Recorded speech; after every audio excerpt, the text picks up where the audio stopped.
know how many of you who like to cook. Or at least I know some people who cook very well, right? At least Signature can testify to that. And other people who cook. Why do you think the ingredients are necessary to get to the expected end of every meal? Every dish you want to cook has its own ingredients, right or not? Or do you just pour water into the pot, then expecting it to become something else? No, right? I hope so. Men are saying, well, some men who just pour water into the pot, expecting to have something so delicious.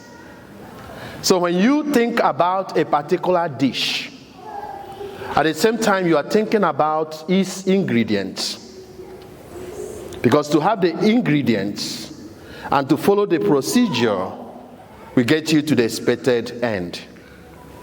But if you do not apply the ingredients, anybody who tastes that food, even if they don't want to hurt your feelings, probably they will be truly disappointed. And they say, well, it's okay.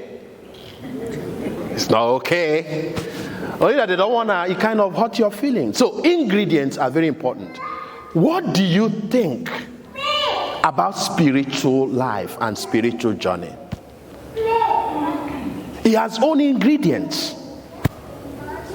When the ingredients are not there, it's something else.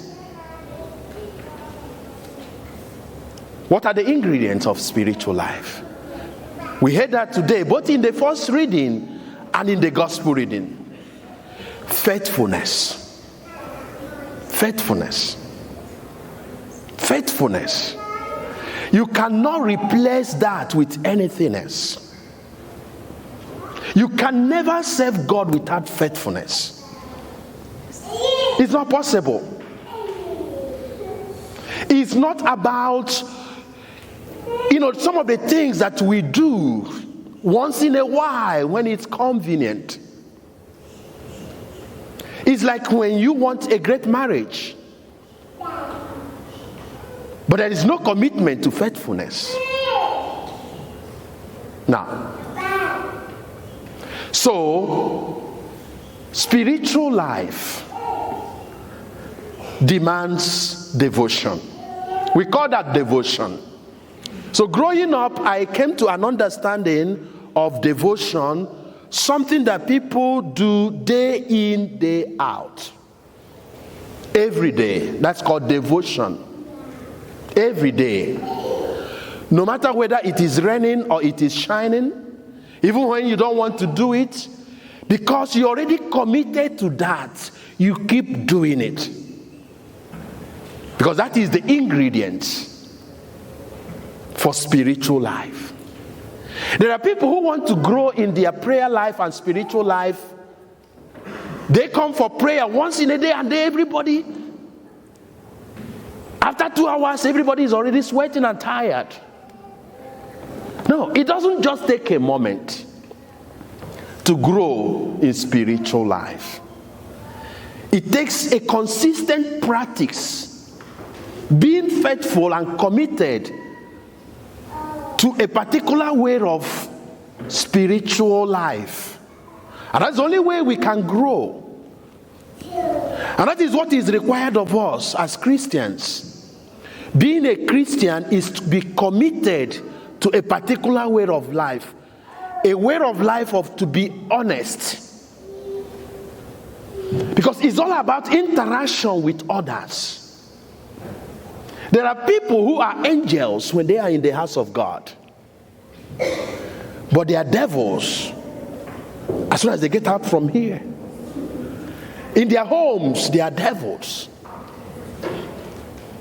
But when it has to do with the church, they are angels. So that kind of lifestyle is not consistent with what is required of you and I. God has already taught us the way to live the gospel. And you said, well, I don't want to live that way. Well, that's up to you and I. But if we truly want to be faithful to the teachings of Jesus Christ, he has to manifest even in the ways we deal with others. We see that in the gospel reading, in the first reading today. Amos. People who cheat others. So it doesn't matter. Everybody is doing that. No. There is no amount of evil that can justify the good. In our interaction with other people, we go into business being honest, being committed to this particular way of life. Let your yes be your yes, and let your no be your no. Anything other than that is from the evil one. We are committed to that way of life. When you deal with people, they can testify, truly, that woman is a Christian. Truly, that man is a Christian. Because when they see how consistent you are, how committed you are on that which is true, always go for that.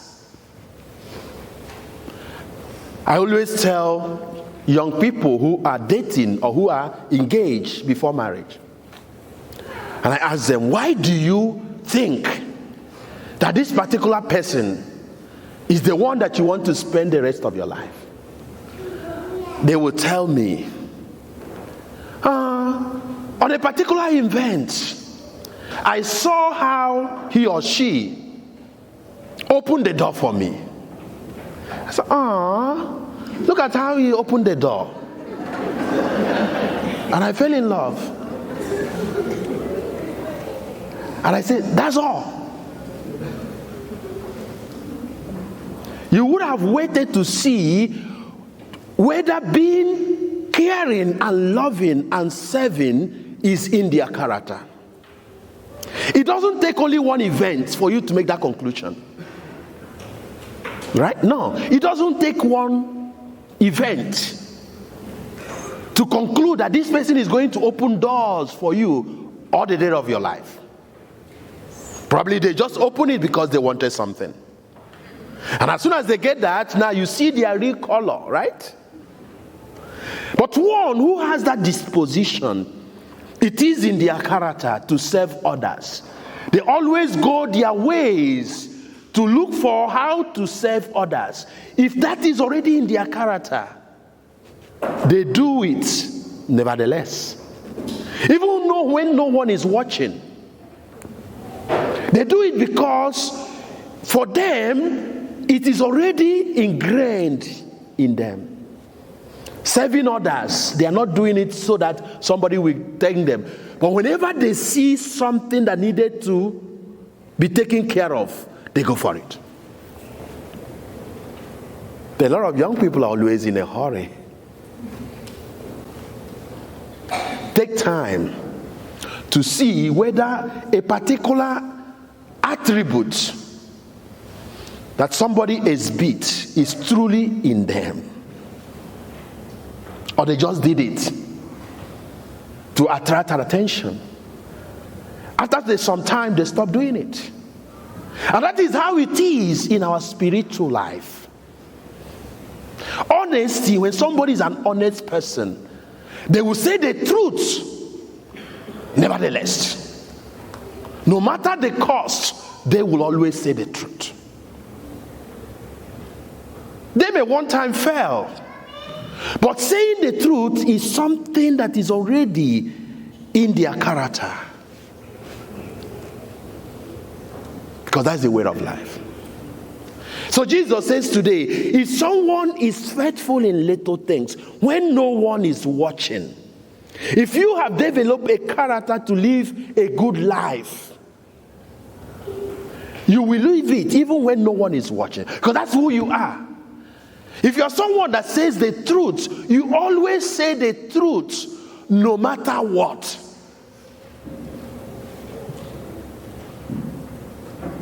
If you are faithful in little things, that is devotion.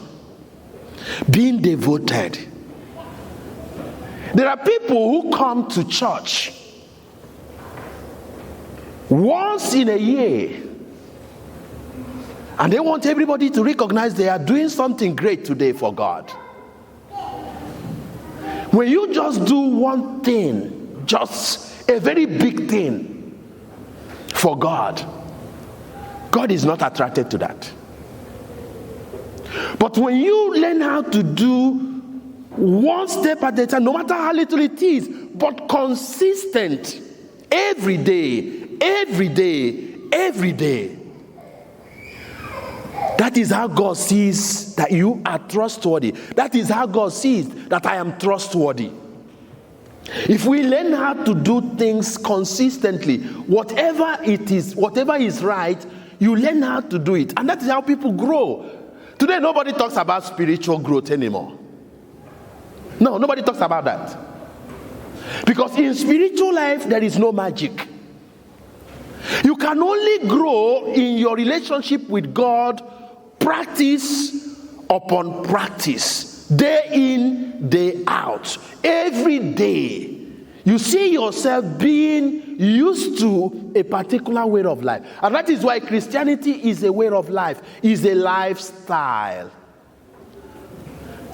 God is not moved by people who just arrive one day and do something so big, after which they disappear. No, that's not the kind of spirituality that we see in the gospel reading today. A man who was dishonest. But Jesus says, if you are not faithful in little things, whatever you have today, whatever position you see yourself, any career that you have, God gives it to you to test your faithfulness.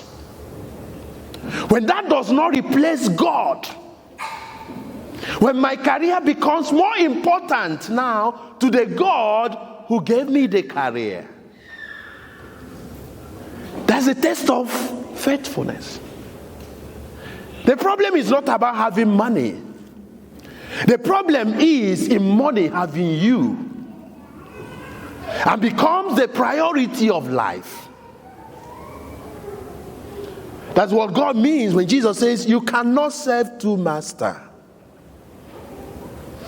When you learn how to use what you have for the glory of God, God is not against you having money. But the test of faithfulness lies when money becomes only a means for you to serve God. But when you allow money or whatever you have, it doesn't have to be money, it could be people you know in your life, relationship, everything. If they replace God, they are more important now than God. That's where we lose the taste of faithfulness. And there can never be a faithfulness without commitment. We are committed to do what is right, day in, day out. And that is where we see, even coming to Mass on a Sunday, if it becomes a habit for you, it doesn't matter whether it is shining or it is raining, it is a priority. God first, a priority. And you see yourself practicing that. Your worship of God is not only when it's convenient. Your worship of God becomes a way of life. I put God first. Every other thing will come second. I use money and career and whatever I have to serve God. Because God gives it to you to test whether you're going to love whatever you have more than you love God. And that is where God tests all of us. And that is the ingredient for spiritual life. How faithful am I? If God lifts you up today, with God becomes nothing. Because now what matters now are your position. What matters right now are the people that surround you, No longer the God who lifted you up. But when we are faithful, we see everything that we have as God's gift. God becomes irreplaceable. Nothing can replace the place of God in our lives. We serve God even when He demands a sacrifice. We serve God even when there are prices to be paid. We go for it. Faithfulness is an ingredient for spiritual life. Doing something for the glory of God over and over until it becomes part of you. And I know here right now there are some of you, even if you were given $1 million not to come to Mass, there are people here who will say, no, I will never do that. I will never do that. Because that's not the way I'm raised. That's not the priority for me. And there are people, even if it's $20, they go for it. After all, I will go to confession. The problem is not confession. The problem lies how you have replaced God over things. And when you have that tendency, when we develop a tendency to write God off in the slightest opportunity, then we have lose fidelity or faithfulness to God. And that is where God cannot see us as people who are trustworthy. God can rely on you and I. He can believe in you that you will show up. Whatever you promise that you will do, you will do it. I hear people all the time that will say, trust me. I tell people, don't tell people to trust you. Trust is something that will build organically. When promises consistently match with action, that's how trust comes up. You don't tell people moving around, trust me. No. You promise a lot, but you hardly commit to anything. But trust in every relationship, even in our relationship with God, is going to grow when our promises to God matches consistently with the action. And God cannot look into our eyes and say, this one is trustworthy, because he or she is reliable. So we pray for that grace today, my brothers and sisters. Never forget, it's not about how big things you do once in a while for God that counts.